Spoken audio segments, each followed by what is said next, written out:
হযরতে বেলাল এখনো ইসলাম ধর্ম গ্রহণ করেন নাই। হযরতে বেলাল উমাইয়া বিন খালফের দাস ছিলেন, গোলাম ছিলেন। হযরতে বেলাল রাদিয়াল্লাহু তাআলা আনহু আফ্রিকার এক কালো মানুষ, ওখান থেকে আসিয়া আল্লাহর রাসূলের হাতে হাত রেখে কালেমা পড়ে মুসলমান হয়ে যায়। উমাইয়া বিন খালফ জানতে পারে, জানার পর উমাইয়া বিন খালফ শোনার পর বলে, বেলাল তুমি কি ঈমান নিয়ে এসেছো? বলে হ্যাঁ।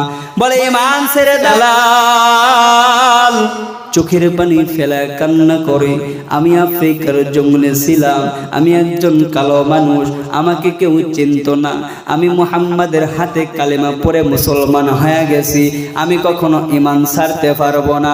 হযরত বেলালকে আঘাত করার পর হযরত বেলাল বলে, জীবন চলে যাবে, ঈমান ছাড়বো না। এ যুবক, কেন আমরা এরকম অবস্থা হয়ে গেছি? আমরা কেন নামাজ পড়তে চাই না?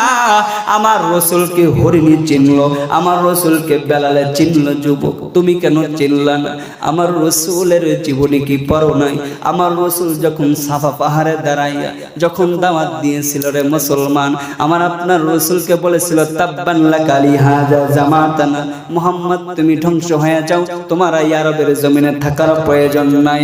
আমার নবী ডাইনে তাকায় দেখে বাবা নাই, আমার নবী বামে তাকায় দেখে মা নাই। রে যুবক, আমার নবীর কেউ নাই, আমার নবী বড় এতিম, আমার নবী চোখের পানি ফেলা কান্না করে।